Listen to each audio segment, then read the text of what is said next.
श्री स्वामी समर्थ. ओम नमः शिवाय. हर हर महादेव. भगवान भोलेनाथांच्या कृपेने तुमच्या सर्व इच्छा मनोकामना पूर्ण हो. ऑलराऊंडर या मराठी यूट्यूब चॅनलवर तुमचं मनापासून स्वागत आहे.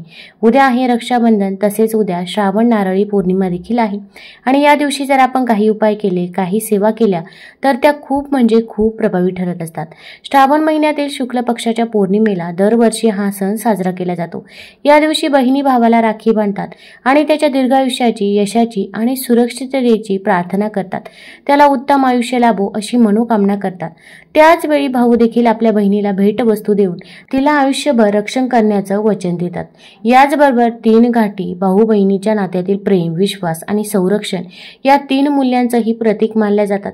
राखी बांधताना बहीण केवळ तिच्या भावाच्या दीर्घायुष्याची प्रार्थना करत नाही, त्यांच्या नात्यातील बंध अधिक घट्ट होण्यासाठी अगदी रक्षाबंधनच्या दिवशी राखी बांधताना 3 गाठी प्रेमाने बांधते.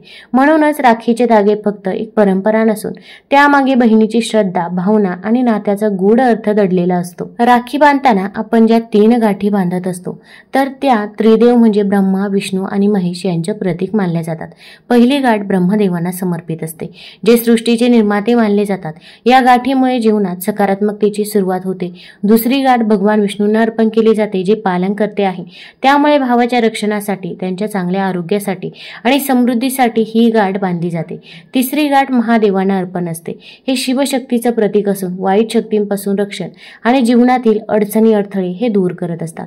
आता या दिवशी आपल्याला काही उपाय करायचे आहे. अगदी हा उपाय तुम्ही तुमच्या भावासाठी देखील करू शकता, तुमच्या भावाची प्रगती व्हावी यासाठी देखील करू शकता, तसेच तुमच्या मुलासाठी देखील करू शकता.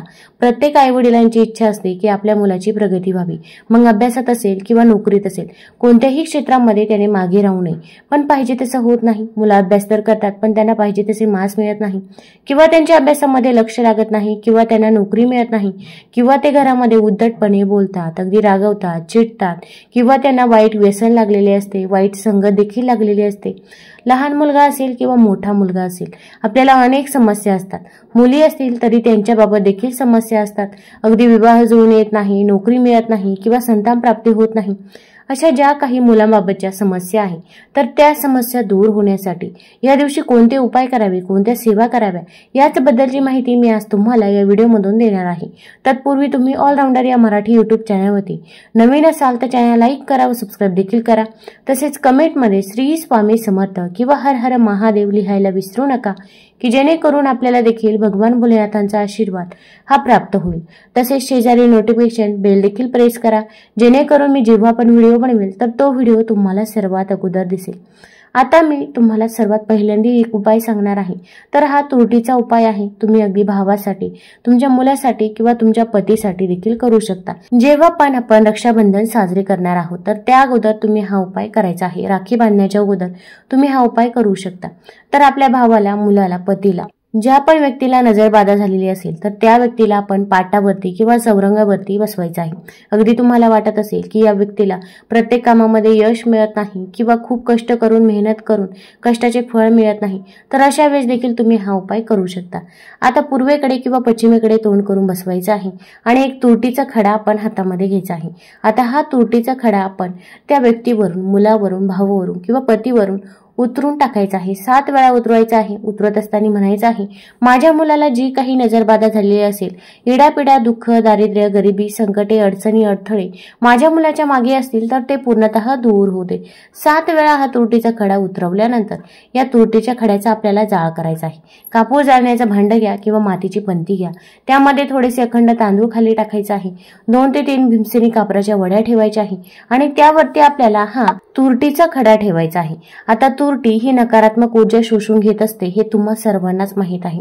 आता तुरटीचा खडा त्यावरती ठेवल्यानंतर ही तुरटी आपल्याला जाळायची आहे. अगदी घराच्या बाहेर जाळणे शक्य असेल तर घराच्या बाहेर जाळली तरी पण चालेल. आता हे जाळून झाल्यानंतर याची जी काही राख आहे किंवा अर्ध्या काही वस्तू असतील तर ते आपण वाहत्या पाण्यामध्ये प्रवाहित करावं किंवा एखाद्या झाडाखाली टाकलं तरी पण चालेल. यामुळे जी काही नजरबाधा झालेली असते तर ती नजरबाधा दूर होत असते. आता यानंतर आपल्याला दुसरा उपाय करायचा आहे. आता हा उपाय करण्यासाठी देवघरामध्ये एक दिवा लावायचा आहे, तुळशीजवळ देखील एक दिवा लावायचा आहे. कारण की जेव्हा एखाद्या प्रसन्नमय मंगलमय वातावरणामध्ये आपण एखादा उपाय करत असतो तर तो उपाय नक्कीच सफल ठरत असतो. आता हा उपाय अगदी तुम्ही सकाळी करू शकता किंवा सायंकाळी संध्याकाळी जरी हा उपाय केला तरी पण चालेल. हा उपाय कोणी करावा, आई किंवा आजीने करावा. त्यांना जर शक्य नसेल तर वडिलांनी जरी हा उपाय केला तरी पण चालेल. फक्त सुतक असेल किंवा मासिक धर्म असेल तर या काळामध्ये आपल्याला हा उपाय करता येणार नाही. तसेच आपण जो काही उपाय करत आहोत त्या उपायाबद्दल आपण कुणालाही सांगायचं नाही. शेजारची व्यक्ती असो किंवा नातेवाईक असो. भरपूर वेळा आपण कुणाला तरी सांगतो, मग आपण जो काही उपाय केला तर तो सफल ठरत नाही. कारण की प्रत्येक व्यक्तीला आपल्याबद्दल आपल्या मुलांबद्दल चांगलेच वाटते असे नाही. तर आता या उपायासाठी आपल्याला थोडासा भात शिजवायचा आहे. आता भात शिजवत असताना आपण आणि भात शिजवायचा आहे. त्या भातामध्ये मीठ टाकायचं नाही. अगदी मूठभर भात शिजवा किंवा छोटीशी वाटीभर भात शिजवला तरी पण चालेल. तसेच अगोदरचा जर भात असेल तर तो चुकूनही घ्यायचा नाही आणि ह्या भातामधून आपण भात देखील खायचा नाही. हा भात फक्त आपण उपायासाठीच वापरायचा आहे. तर हा भात शिजून झाल्यानंतर तो एखाद्या पत्रवाळीवरती किंवा एखाद्या कागदावरती किंवा एखाद्या द्रोणमध्ये पुठ्ठ्यावरती काढायचा आहे. आता हा भात आपल्याला घराबाहेर ठेवायचा आहे. त्यामुळे जर प्लेट ठेवली तर आपल्याला ती आणता येणार नाही. त्यामुळे आपण पुठ्ठा किंवा कागदाचा वापर करायचा आहे. आता हा भात थंड झाल्यावरती आपण त्यावरती 2 चमचे दही हे टाकायचं आहे. दही नसेल तर दुधामध्ये लिंबू पिळा आणि त्याचं दही करा. ते 2 चमचे दही त्यावरती टाका. त्यानंतर आपल्याला एक लिंबू घ्यायचा आहे. आता लिंबू हे व्यवस्थित असावं. खराब झालेले लिंबू असेल तर असं लिंबू चुकूनही घ्यायचं नाही. एक हिरवं लिंबू आपण त्यावरती ठेवायचं आहे. एक लवंग घ्यायचं आहे. लवंग हे साबूत असावं, कुठेही तुटलेलं फुटलेलं नसावं, त्याला पुढे फूल देखील पाहिजे असं एक लवंग आपण त्यावरती ठेवायचं आहे. तसेच अगरबत्तीची राख देखील ठेवायची आहे. आता अगरबत्तीची राख नसेल तर या दिवशी आवर्जून अगरबत्ती प्रज्वलित करा आणि त्याची राख आपण त्या भातावरती ठेवायची आहे. त्याचसोबत आपण एक भाकरीचा तुकडा देखील ठेवायचा आहे. भाकरीचा तुकडा नसेल तर अशा वेळी चपातीचा तुकडा ठेवला तरी पण चालेल. आता हा भात आपला तयार आहे. उतारा तयार आहे. आपल्या मुलाला पूर्वेकडे किंवा पश्चिमेकडे तोंड करून बसवायचं आहे. अगदी पतीसाठी भावासाठी देखील तुम्ही हा उपाय करू शकता. हा भात आपण त्या व्यक्तीवरून उतरवायचा आहे. 7 वेळा उतरवायचा आहे. खरं तर आपल्या मुलांना देखील नजरबाधा झालेली असते. अगदी किंवा घरामध्ये एखादी व्यक्ती येते आणि ती घरामधून बाहेर गेली की अचानक मुले आजारी पडतात किंवा अनेक समस्या येत असतात. प्रत्येक व्यक्तीची नजर ही चांगलीच असते असे नाही, तर काहींना नजरेची बाधा देखील होत असते. तर त्यासाठी तुम्ही हा उपाय करायचा आहे. आपल्या मुलांची प्रगती व्हावी, त्यांच्या आयुष्यातील दुःख, दारिद्र्य, गरिबी ही संपुष्टात यावी, त्यासाठी तुम्ही हा उपाय नक्कीच करू शकता. अगदी प्रत्येक पौर्णिमेला जरी तुम्ही हा उपाय केला तरी तुम्हाला त्याचा रिझल्ट नक्कीच बघायला मिळेल. आता आपला उतारा तयार झाल्यानंतर आपण मुलांवरून हात भात 7 वेळा उतरवायचा आहे. उतरवत असताना म्हणायचं आहे, माझ्या मुलाला जी काही नजरबाधा झालेली असेल, इडापिडा, दुःख, दारिद्र्य, गरिबी, संकटे याच्या मागे असते. तसेच आई वडिलांची, आजी आजोबांची, झाडाझुडपाची, पालापाचोळ्याची जी काही नजरबाधा झाली असेल तर ती नजरबाधा दूर होऊ दे असे आपण म्हणायचं आहे. त्यानंतर हा भात घेऊन घराबाहेर जायचा आहे. घराबाहेर गेल्यानंतर आपण एखाद्या रिकाम्या ठिकाणी हा भात ठेवायचा आहे. आता अशा ठिकाणी हा भात ठेवायचा आहे की एखादा पक्षी असेल, प्राणी असेल, हा भात खाऊन जाईल अशा पद्धतीने ठेवावा. अगदी एखाद्या अडगळीच्या ठिकाणी देखील आपल्याला हा भात ठेवायचा नाही. आता आपण हा भात ठेवायला जातो तेव्हा देखील कुणासोबतही बोलायचं नाही आणि भात ठेवून येतो तेव्हा देखील कुणासोबतही बोलायचं नाही.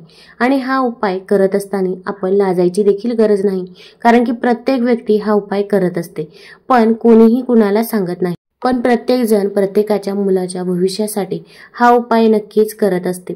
आता हा भात ठेवून आल्यानंतर घरामध्ये यायचं आहे. हातपाय स्वच्छ धुवायचे आहे आणि त्यानंतर तुमची जी काही कामे आहे तर ती कामे तुम्ही करू शकता. तसेच या दिवशी संध्याकाळी आपण माता लक्ष्मीला मखाण्याची किंवा तांदळाची खीर बनवायची आहे आणि ही खीर माता लक्ष्मी समोर ठेवायची आहे. महालक्ष्मी अष्टकम एकदा म्हणायचं आहे. तसेच विष्णू सहस्रनामचं पठण करायचं आहे. विष्णू सहस्रनाममध्ये भगवान विष्णूंच्या 1000 नावांचा उल्लेख आहे. म्हणणे शक्य होत नसेल तर मोबाईलवरती लावून द्या, श्रवण केलं तरी पण चालेल. पण या 2 सेवा आपण करायच्याच आहे. या सेवा करून झाल्यानंतर आपली जी काही इच्छा आहे, मनोकामना आहे तर ती माता लक्ष्मीला सांगायची आहे. मग कठीणातील कठीण कोणतीही इच्छा असो. घरामध्ये पैसा येतो पण तो पैसा स्थिर राहत नाही किंवा खूप कष्ट करून, मेहनत करून कष्टाचे फळ मिळत नाही. जे काही आहे ते मनापासून आणि श्रद्धेने सांगायचे आहे. त्यानंतर ही खीर आपण घरातील सर्व व्यक्तीने ग्रहण करायची आहे. यामुळे माता लक्ष्मीचा आशीर्वाद हा आपल्याला प्राप्त होत असतो. तुम्हाला जर हा व्हिडिओ आवडला असेल तर आपल्या ऑलराऊंडर या चॅनलला लाईक करा, सबस्क्राईब करा. धन्यवाद.